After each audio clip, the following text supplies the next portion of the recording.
Oh, what a night! What a night!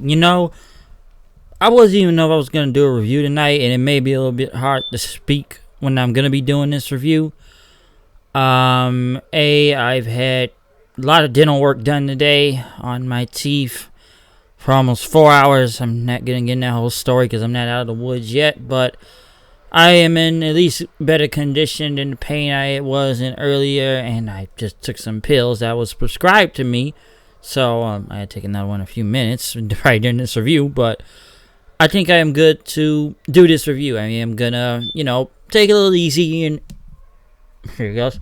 Take it a little bit easy here and there when I'm doing this review, but I should be able to be good and be able to go and do this entire review. Okay, so it may be a little bit hard to speak here and there, but I think I can do this for the G1 Climax. Night 1, A block is tonight in America, Dallas, Texas, at the American Airlines Center. Kevin Kelly and Rocky Romero on commentary.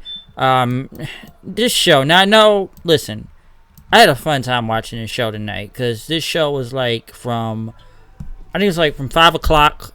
Was it 5 o'clock or was it 4 o'clock? About 5 o'clock 5 o'clock to about 9 o'clock at night tonight over here in Chicago. I know there was a lot of talk about this through the entire night, was the crowd itself in the American Airlines Center. This is a 20,000 seat arena, if I'm not mistaken. And I'm thinking, I don't think some people didn't show up at first, but I remember there's no pre-show to this thing. The show started as soon as we got into it, okay? And of course they went over all the video. They had all the A block tournament tonight of who was gonna face who, and just got a little talking from some of them. But the arena, I will say this. So what I see, like, there was a stage. It wasn't really much. It's kind of like a not an oval, but it's kind of like a round circle awning, kind of a black screen. Of course, you had the Videotron on top at the arena for the arena. Jumbotron or whatever. I know that if you look at the stage, it types off a lot of it from behind, because when I first turned this on, there were empty seats. Okay, this was not sold out. I'll say that right there. It was not a sold out arena, but the crowd was hot. I will say that the crowd was very hot throughout the entire night. I heard they typed off the upper levels of the arena, because most everybody you could see was probably in the front row, or at least up into the they were in the crowd in higher levels and stuff. You did see a big crowd, but I'm not gonna sit here and say this was a full house, okay? So I can't go on and say that. Let me because I do want to go over this arena thing. The crowd was great. If it's one thing New Japan did, they got their core audience in America that watches this show. Now, do I believe they should have kind of booked a smaller arena? Maybe, but I believe they did this because, if I'm not mistaken, this is on Access TV Live, okay? This is on Access. That's how I watched it. Because I don't think it was live on New Japan World. If you lived internationally, okay, but I believe if you live in America, you could not watch this on New Japan World. This had to be watched on Access TV, okay, like live. It had to be watched on there, and I think that was kind of the difference in tonight's show, because I'm sure people are wondering, and I didn't know about this too, because they said this happened through the other Access shows. I'm not mistaken, that they couldn't be able to watch because it was on Access TV, like when they do come to America and do that, and they only play it live on there, and you will get to watch it on New Japan World at a later date. Because I believe now Access TV New Japan is on Saturdays now as of today, because they did promote kind of for next week also for another 2-hour special. It's going to be on tape delay because we know how the G1 works and everything. I know that. But I will say this. I don't know in the future, because I believe Mark Cuban, if I'm not mistaken, also owns Access TV, or he owns the arena, because we know he's the owner of the Dallas Mavericks. Everyone knows that. But I believe he's the one that got New Japan over there. I believe he was a fan of it. He's a fan of it anyways. That's how he's able to do it and get it over there in that arena, and have Access TV part of it, which is a big deal. But, in the future, if New Japan does, I'm sure they will do other bigger buildings in the future. But I would like to see them go to a wrestling city that I know they can sell out, like a New York. We saw what happened with the Garden. I know Ring of Honor was part of that, but a lot of people kind of gave New Japan all the credit.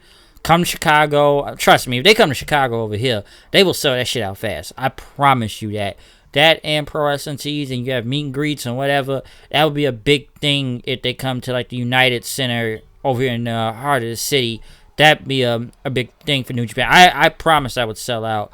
Or other cities like, and don't get me wrong, Texas is a wrestling crowd too. I'm not saying they aren't, but I'm just kind of looking at that crowd tonight. It was a hot crowd, but I don't know the full numbers yet. I don't know how many people were in the arena. To what I'm hearing was at least 5,000 or 6,000, but this is a 20,000-seat arena, so I'm not really sure where that's gonna go out from that. But I'll probably speak a little bit later. But I just want to talk about the whole arena thing, and even where I think they should go. But to kick off the show right now, we had GOD, Guerrillas of Destiny, the Ring of Honor and IWGP Tag Team Champions, versus Roppongi 3K, Show and Yo. A good opening match. GOD was over. Bullet Club, of course. I did kind of like that. I think Tangaloa tried to make Yo do one of the two sweet time and hold his arm up there. It ended up with Roppongi 3K is about to hit their finisher. Tama Tonga came out of nowhere with a gun stun, and then they did that super power bomb thing off the middle rope. I think it was on Yo, if I'm not mistaken, and got the win. So good opener for GOD and Roppongi 3K to kick off the show.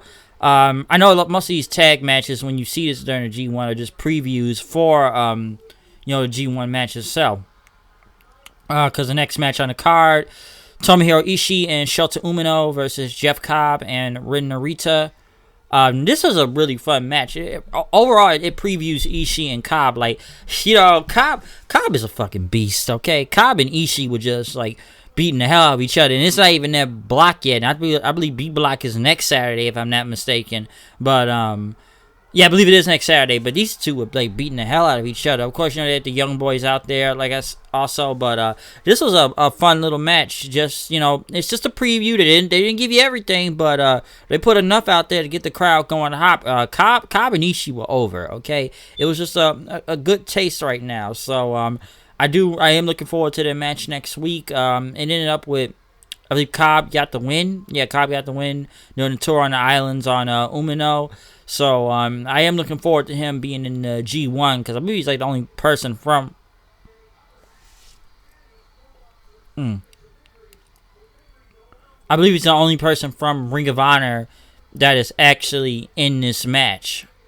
So I am looking forward to see what he's gonna do, because I'm sure he's gonna have some way better matches than he had that Best in the World pay-per-view about over a week ago. I will say that. So I did enjoy the quick preview with Cobb and Ishii. Next, Jay White and Chase Owens versus Hiroki Goto and Yoshihashi. Just another good opener, another good match. Previewing B Block. Crowd, I think there was some a little bit more. They weren't that much into it, but it was still very enjoyable. Ended up with Goto getting the GTR finisher on Chase Owens, which I kind of expected to get the win, get the pinfall, to be honest. So, Goto getting the win there. So that does preview for Jay White versus Goto next week. Next match on the card, Jushin Thunder Liger, who got a standing ovation out there when he came out there, because Liger is on his retirement tour until the Tokyo Dome of next year, Wrestle Kingdom in January the 4th and 5th. He tagged with, also in the B Block, Juice Robinson and Toru Yano against LIJ, Naito, Shingo Takagi, and Bushi. I gotta say, man, that Liger was over, okay? Him and Naito were, super over. But the match was enjoyable. I will say that. It gives you a quick preview, because I believe it's going to be Juice versus Takagi next week, and Naito versus Yano. It ended up with Yano getting the, Yano, he's got to always take that turnbuckle off, but he ended up, what did he do to get the low blow? Because everybody else was out of the ring. The referee was distracted. Yano low blow Bushi, who I can't expect to get the pinfall. take the pinfall really, and he rolled him up and got out of there after that. So I did kind of like how Naito was looking at the crowd, like that was two, right? Was it three or was it two? They said that was two. I like how he was doing that. That was pretty fun. So we will see what happens next week in those B block matches. So you gotta be tranquilo till next week until he beats Yano. Okay, people. Come on, I'm wearing an LIJ hat right here. So but hey, LIJ was over though. I will say that. But very fun 6-man tag, and Liger and Juice celebrate right after. Liger getting a pretty much giving a bow to the rest of the crowd out there as he is on his retirement tour. So it was fun to see Juice and Thunder Liger out there. I will say that he was super over. Also, New Japan promoted their Fighting Spirit Unleashed tour, which is going to be a lot of shows in September at Lowell, Massachusetts, the Hammerstein Ballroom in New York, which is supposed to be Tiger Hattori's retirement tour. I guess he's retiring from being a referee, as he said he will be there as many top stars. It will be his final, and the final dates was in Philly at the ECW Arena, the 2300 Arena. One thing that was very interesting to me when I heard those dates, because New Japan, they are running some more smaller shows. Not the bigger one like tonight, but at least some. But yes, one thing that was very interesting, I know they run some small arenas, but usually this is Ring of Honor territory they're kind of doing. And people kind of notice Ring of Honor was not kind of part of this show. I believe this is just straight New Japan right now, because Ring of Honor and New Japan, I know they've teamed up in the past, and these are like key Ring of Honor venues they've usually gone to, like the ECW Arena or the Hammerstein Ballroom or the Lowell Memorial Auditorium. Ring of Honor, I don't even know what to say about Ring of Honor right now. They're really not doing good out here nowadays, okay? They're really not selling out. I heard they didn't even sell out New York. Listen, I already said enough things about that Best in the World pay-per-view, about the 2,000-seat arena, and 500, 600 people came. And I heard they're not selling out in New York right now. So I don't know if New Japan. Listen, I'm not gonna sit here and say New Japan, Ring of Honor are still working with each other. I don't know that, but it was interesting that Ring of Honor was not kind of part of this tour, because it's usually Ring of Honor that does these arenas, and usually New Japan is along for the War of the Worlds tour. But this is just New Japan doing this on their own. Now, will they sell out quick? I don't know, but I think they will, to be honest. It's New Japan, so I wouldn't be surprised. But pretty much after that, the first round of the A Block tournament began before the G1 Climax. Will Ospreay versus Lance Archer, who had kind of a new haircut out there, like a red mohawk, or black and red mohawk, I should say, haircut. Of course, Archer is from here in Dallas, Texas, and listen, I gotta get this to Archer and Ospreay. You want to start off they started off the tournament right. You want to talk about kicking off probably what some say the biggest wrestling tournament of the summer. They started this off right, and the crowd was hot with this match. Okay. Because as soon as Ospreay came out after Archer, Archer ran into him. Ospreay hit a Spanish fly. The dude did a freaking corkscrew out the ring, which was just insane. He even did his whole handspring dive out the ring. But Archer caught him, chokeslamming Ospreay through a table at ringside. Big pop right there. This was just going great, man. Like I said, this is Archer's hometown. I've seen these two face each other before in the New Japan Cup tournament. They had a really great match there, but these guys were just laying it out there. Okay, some say this was probably Archer's greatest match right here, because these guys were just wow. This dude did a buckle bomb and a power bomb on Ospreay. He even power bombed him on the ring apron, which was crazy. They were on the entrance aisle. I guess he was going to try to win it by count out, which I thought was kind of crazy, because it was got to be by count out. Archer pushed Ospreay. Ospreay, no, he did a code red, which it looked kind of botched, but he did a code red. But pretty much before they got back in the ring, Archer runs, pushes Ospreay to the side, tries to get back in the ring. Ospreay comes in from the top rope, hitting him with a big knee, goes for a shooting star press for a near fall.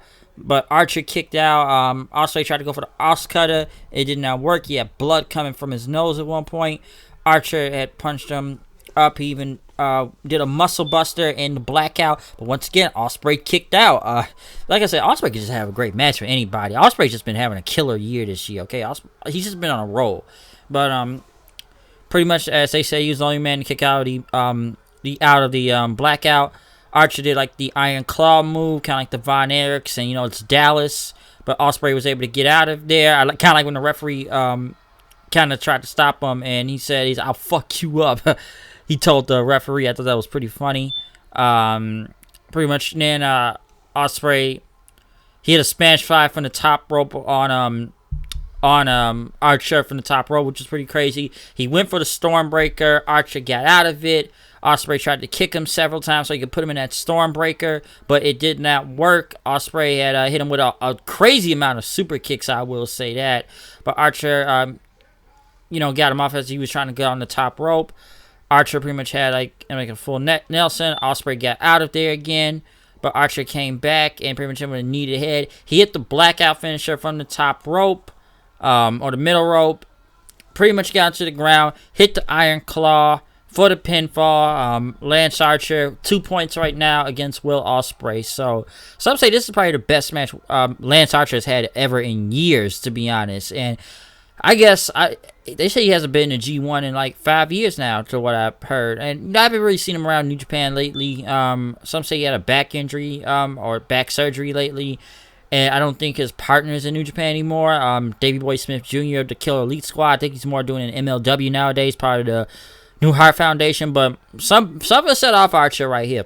Maybe because it was being his hometown also. And I can't expect him to get the win, because it was in his hometown. And I do remember these two had a match before a few months ago. Like I said, the New Japan Cup.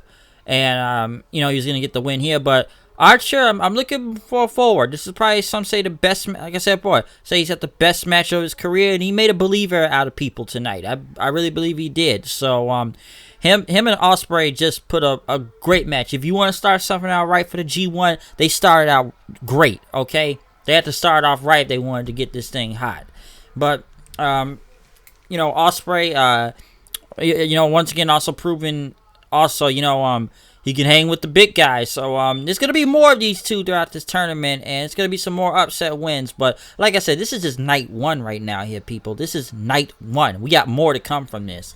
But the next match on the card, Evil versus Bad Luck Fale. This is a little bit kind of hard to, I think it's a little bit harder to come up after, the whole Archer and Ospreay match, but I believe these two had a good match out there. Evil just kind of went going in, especially against the Rogue General. I kind of like Evil. He knocked kind of on the ramp, and he pretty much ran all the way down to the ring to try and do that close line, but Fale pretty much was still standing.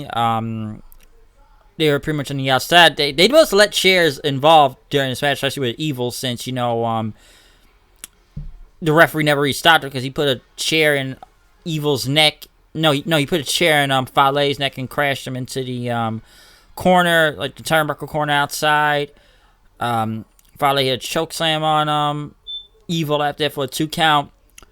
The referee pretty much went down then after Evil knocked him down, but Evil had 2 chairs in the ring. Of course, he was gonna do that thing where he puts the chair around your neck and then hits you again with a chair again, but it did not work. Pretty much, did he hit that move off? No, he didn't. He didn't hit that move. No, because Fale threw the chair kind of back at him right after that. Yeah, he threw the chair back at him as Evil tried to hit him, and Fale hit a low blow on Evil. Fale pretty much put the chair on Evil's neck then, and then hit him with the chair across his neck, and hit him with a bad luck fall for the win. So this was a good match, I will say that. It wasn't as great as the first one that just happened, but this still was pretty good. Of course, ref bump, I guess I should say. Disqualification. Well, no disqualification. Well, it was disqualification, but pretty much Evil did not get the win, and Fale low blowed him, even though Evil was using chair. So any of these two got disqualified anyways. But this was still a good match though. Sonata versus Zack Sabre Jr. was next.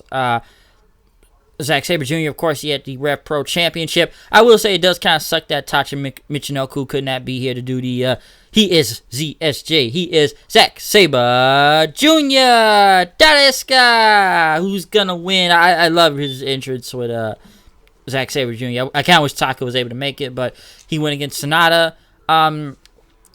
You know, some say, and this has kind of been known, some people don't like Zack Sabre Jr.'s style of wrestling because it's more submission-based, more ground-based, and he has a very different style. And Sonata has a submission-based also, but kind of half-lies in some ways. I believe Zack Sabre Jr. said this online, that his style of wrestling to the American audience is like Shakespeare. It's like reading Shakespeare to a dog. That's what it is. They're not gonna understand his style of wrestling, because he did say this online. No, I think I quoted it or something. Cause I think it was on Twitter. He said this, or did he say during the press conference? Because I saw a little of that press conference, by the way. I'm not gonna get into that whole thing. It's kind of different if you ask me, but excuse me. Sorry, some tooth again. But yes, he said, putting on a technical match for a U.S. audience is like reading Shakespeare to a dog. And I will say, both these guys are over. There was a New Japan chant. Like I said, it was very submission-based. I kind of like that he did an arm drag. Well, he dodged the arm drag from Sonata. He says, no, mate. But they put on a very good match. I actually thought Sonata was good. Not Sonata, but I actually thought Zack Sabre Jr. was actually going to beat Sonata. But I guess they don't want two LIJ guys lose on the same night. This was, like I said, very technical match. Very submission based. Lots of submissions you were going to see in here. Especially with Sonata trying to go for a moonsault and try to get the skull in. I did like the sequence at the end because they had pretty much dodging each other's submission moves. Especially the roll-up pin. But as the counters kept going, Sonata was able to bridge him in, pretty much getting the 3 count on Zack Sabre Jr. Zack Sabre Jr. pretty much started beating up one of the referees, and as he started kicking the around the Young Lions and stuff and kicking the barricade, he walked away with his title. So I actually thought ZSJ was going to go over here. I really kind of expected that. I didn't think Sonata was going to get the win, but very, very, very surprising to see that. But once again, a very good match also with Sonata and Zack Sabre Jr. going about 20-something minutes out there. So, like one thing, like I said before, early in this review, there were no commercials during these matches. So I think that was a fun part also. But pretty much then after that, Kota Ibushi versus Kenta. I'm sure a lot of people were really watching close eyes on this. Some people wondering if Kenta still has it. Like I said, this is Kenta's first match, I should say, since leaving the WWE. One thing I did like, one thing I kind of thought interesting from the announcers is that they only mentioned Kenta's, back when he was in Pro Wrestling Noah, and they just said, "Oh, Kenta's been away for 5 years." They never said where Kenta was at, though. They never say he was in the WWE. They just kind of said he's been gone for a while. He's had some injuries along the road, but now he's here in New Japan Pro Wrestling. So they just skip over WWE. Don't even mention it. Shibata was also he was kind of watching somewhere in the crowd, like way in the back though, where I don't think anybody was sitting. So he was just watching Kenta to see what he was doing, since he had, of course, the TakeOver shirt also. Fans chanted both these guys. Very strong match. You want to talk about kicking the crap out of people. This is one of these matches of who could kick who the hardest, okay? And this was a great match. Now, one thing I did like was the double stomp to the outside of the ring on Ibushi. When, like I said, Kenta did that on a barricade. Ibushi doing his combination kicks into a moonsault was pretty fun also. Fans chanting New Japan later in time. Kenta tried to go for a DDT. Ibushi pretty much kind of spun around him and chopped him out a bit. Like I said, both of these guys, like I said, just a freaking kicking contest, I will say that. Ibushi went for the last ride powerbomb, but it was a kick out then. Fans started chanting both of these. Well, they started chanting, let's go Kenta Ibushi. Pretty much then Ibushi tried to go for the Kamigoye. Kenta dodged it, tried to go for a crucifix pin, didn't work. Fans chanted, "This is awesome," since Kenta kicked Ibushi in the skull, which looked brutal to watch. He kicked him in the skull.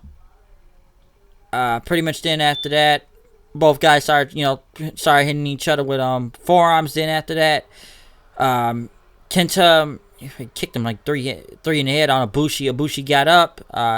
He started doing kicks himself. Kenta, but he tried to go for the Kamigoye, but Kenta hit him with like one more kick to the head. Like I said, it's a lot of kicks to the heads on this match. He hit the GTS, but one thing I did think the GTS did look a little bit sloppy though. He didn't really hit him in the head with the GTS. It like he kicked Ibushi in his arm or his chest, but he did get the win, a clean win, and he helped Ibushi to his feet, and pretty much shook his hand and gave him a hug right after that. I was surprised to see that. I think Kenta needed to go over just because he's making his debut in New Japan, if I'm not mistaken. Now, I know Ibushi is one of the odds-on favorites in this whole tournament. I know it's one loss right now, but we know he can recover throughout time, of course. But in a way, I'm sure people were kind of shocked that Ibushi did lose. But this was still a very strong match. This was really good. Like I said, the GTS still looked a little bit messed up at the end. Hit him in like the chest arm, but once again, Kenta getting a very big win, especially in the first round of this tournament against Ibushi. The fact that they did this match right the first round of this match in America is pretty crazy. But once again, this Kenta was really big in this match, and him and Ibushi they put on a great match out there, and we'll see what happens more in this tournament between these two. But in the main event, for night one of the G1, Okada versus Tanahashi, and you want to talk about the crowd coming unglued right here. The crowd went nuts for this. They had big pops, okay? Tanahashi and Okada had like mega pops out there. Fans just chanted. Dude, they chanted holy shit when Okada, of course, take off his, his pants part for the trunks thing, and they went nuts for that. But the fans just went New Japan. And it was pretty cool to see. And as they kind of walked back forth, people chanted "Go Ace," Tanahashi. This was just like, you want to talk about people being over. And this main event was super over, okay? And of course, the announcers talk about the significance of this match, especially Okada and Tanahashi's rivalry. Being in Japan for a very long time, and they were kind of in the semifinals of the tournament last year, but I believe it was a draw if I'm not mistaken, and last year's G1 tournament. But the fact now that it's in America and people are seeing this and not just in Japan, it's a very big moment, I will say that. But these two just, they put it all out there, okay? I even liked when the fans did Tanahashi's guitar thing, as he does, fans chanted "Go Ace." Then, of course, Okada did his Rainmaker pose after he did a big elbow drop, but Tanahashi pretty much reversed him into a dragon screw into a Texas cloverleaf. Okada got to the ropes. Tanahashi did a high fly flow off the top rope to the outside on Okada. They got back in before the 20 count. Okada came back with a drop kick and then a shotgun drop kick after that. But Tanahashi came back with a Sling Blade. Okada got him another drop kick, did a tombstone. He went for a Rainmaker, but once again, Tanahashi got out of it, did a Sling Blade on him. Did another high fly flow on the inside of the ring, and but still did not work. Okada grabbed Tanahashi's arm, then pretty much tried to put him in for a clothesline. They were at 20-minute marks at one point. He had like two Rainmakers on him, but Tanahashi went for a small package for the third one. Like I say, he didn't let him go. He didn't hit with a dragon suplex in after that. But Okada pretty much got it, kicked out for a near fall. Crazy match. But Okada pretty much grabbed Tanahashi's wrist again. He went for another Rainmaker. Tanahashi got out of it. Pretty much slapped Okada in the face. As he kept slapping him, Okada pretty much, hit him with a spinning tombstone power driver. He pretty much hit one big Rainmaker for the win, for a clean pinfall. The crowd went nuts for it. It was insane. This match was just fantastic. Okay, especially like I said before, this is just night one of the G1. And the fact that people are getting Okada versus Tanahashi right now and not nowhere else is pretty great. And these fans just went crazy for it, okay? And Okada, like I said, he got the big win, Rainmaker, 2 points for him. He spoke after the match for post-match comments because he yelled in Japanese. He yelled in Japanese at first, but then he said, sorry, I speak Japanese, let's try it again. He says, Dallas! He got his first win, because that's what he yelled in Japanese at first, as the announcers translated it. But Okada, of course, he said that they would come back for the G1. This is the first time ever in America. It ain't the last time either. And he wants to come back as the G1 tournament winner and IWGP Heavyweight Championship. He thanked the fans. He thanked everybody for coming out. And I think he said make it rain in Japanese as Okada closed out the show then after that. He made it rain even though it wasn't. Did he make it rain? They said they would come back to make it rain money next time. But this was a fantastic match. We got post comments from Okada. And they did some more after that because the show ended about 8:30. That was like when the last match ended. Now, of course, this is the time thing all the way to 9 o'clock. But, of course, like New Japan does, we get post-match comments in the back. Okada, like I said, when they do the whole... Like I said, whenever they sit in front of the table for a microphone, kind of like a pretty much a post-press conference. And Okada spoke in Japanese, which, his words was translated by... someone, I think it was a woman that was translating what he said, but other people were asking him questions about that Okada, I think, used to work for Impact, and, they're running a show tomorrow.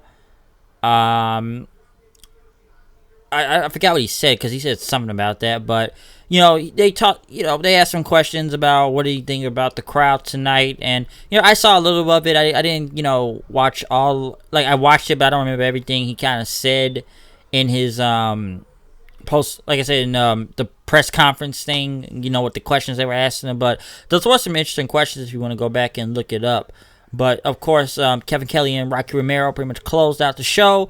Pretty much said there will be a 2-hour special next week. Because, like I said, the B Block starts next Saturday, okay? And on tape delay, it will already be done by the time you see it on New Japan World. But at least they'll play it, like I said, on tape delay, which I believe is going to be Moxley versus Tai Chi and Jay White versus Goto next week for the B Block. But overall, this was a very fun show. This is, like I said, this is just night one of this tournament, people. So we're not even done from this, okay? This is a whole month's tournament. And this show tonight was at least nearly about, 4 hours, if I'm not mistaken. So, this was just a very fun show to watch. If you have not seen this, please check this the G1 Climax Night 1 in America tonight, Dallas, Texas. Like I said, I enjoyed everything from Okada versus Tanahashi, Ospreay versus Lance Archer, Zack Sabre Jr., and Sonata, Kenta, and Ibushi. I thought those were some great matches, I will say that. The weakest one I probably would say out of it was still a good match, but I think it was with Fale and Evo. It was still a good match, but I think they just had a hard one to follow, especially with Ospreay and Archer. I'm sorry if I messed my words up right there. But other than that, tag team matches were also pretty fun. Most of them were previews for, B Block for next Saturday. Cool to see Liger out there, Naito and others, and they announced more shows coming in America pretty soon in September. So overall, I enjoyed it. Okay, like I said, when the G1 happens, it's like you got to top that person's match. Who could top who? There's one thing I can say about the G1. I can top you. Who can top who better? Okay, and that's what they proved tonight. And all these G1 matches were just incredible. Okay, they were just very fun to watch. But like I said, this is night one, and the crowd was on fire tonight. It may have not been a sold-out arena. It may have not been over 20,000 people, and like I said, I don't know the numbers tonight. I heard it was like 5,000 or 6,000. But if it's one thing I can say about that crowd out there tonight, That crowd was incredible. That crowd was hot tonight, and they loved what they saw, and they went nuts for this show tonight, okay? Especially when the main event came on, they went crazy. Like, they went crazy through a lot of stuff, but like I said, when Okada and Tanahashi came on, it's almost like the arena was like almost unglued, but the crowd was mic'd well enough to see that. But overall, tonight was fun. Listen, I'm not going to sit here and review every G1 match that happens. I watched the entire G1 last year, okay? And all I really did review was like the finals of the entire tournament. I'm not going to sit here and try to get every other day of the show because that'd be a really tough time to review every match that happens. Like I said, the next one is until next Saturday, but there are different dates, like every other day. And even when they said the post-match conference, the press conference, what Okada said that, it's going to be a lot of sleepless nights for people. There's time differences between Japan and America, and I'm going to catch up with most as I can throughout day to day. Listen, I watched the whole tournament last year. Some things I had to watch in the afternoon, some I watched in the morning. I'm not going to stay up till 3 a.m. every other night to watch New Japan Pro Wrestling, okay? I'm glad it was over here in America tonight just because, it's on my time zone this time, but it's going to be really different for this past month, okay? And I'm sure it's going to be some very, very great matches. So, like I said, I'm not going to review every G1 match tournament, but I will try to mostly review the finals when that comes. I want to do night one tonight, like I said, Dallas, Texas, America, yada, yada, yada, but it's going to be a long tournament. I'm sure we're going to see a lot of great matches from here. I really do believe that. So, you saw some great matches tonight. You saw some previews for next week. It's a shame Moxley couldn't be here due to AEW contracts and whatever, if I'm not mistaken. But we saw what we need to saw tonight. Like I said, go watch this show here, people. I regret you. Not regret, but I'm telling you, you will not regret watching this, okay? Because it's a lot to watch him there. I will say one thing Okada did say, because I believe his match next week is against Zack Sabre Jr. So will Suzuki get involved? Could be. I don't know if he will be involved in that, but he could be for all I know to interfere since he's not in the G1 also. But overall, I'm gonna end this review from here. If you enjoyed the G1 Climax Night 1 tournament, give me your thoughts, comments, subscribe, follow me on Twitter at HoodedKnight890. We're not out of the woods yet here, people, because I will be back tomorrow night with a review for Slammiversary, which is also in Dallas, Texas. I don't know where they're doing their show at, but I know they're in the same vicinity as this, so this is it's gonna be big. I will say that. Now I'm surprised Don Callis wasn't on commentary tonight, but he's gotta worry about Impact right now for tomorrow. So we will be back with more wrestling reviews tomorrow.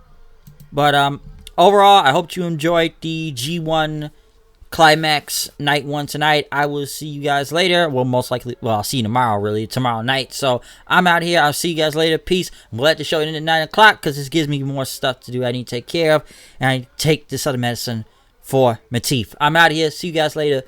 Peace out. Keep it tranquilo.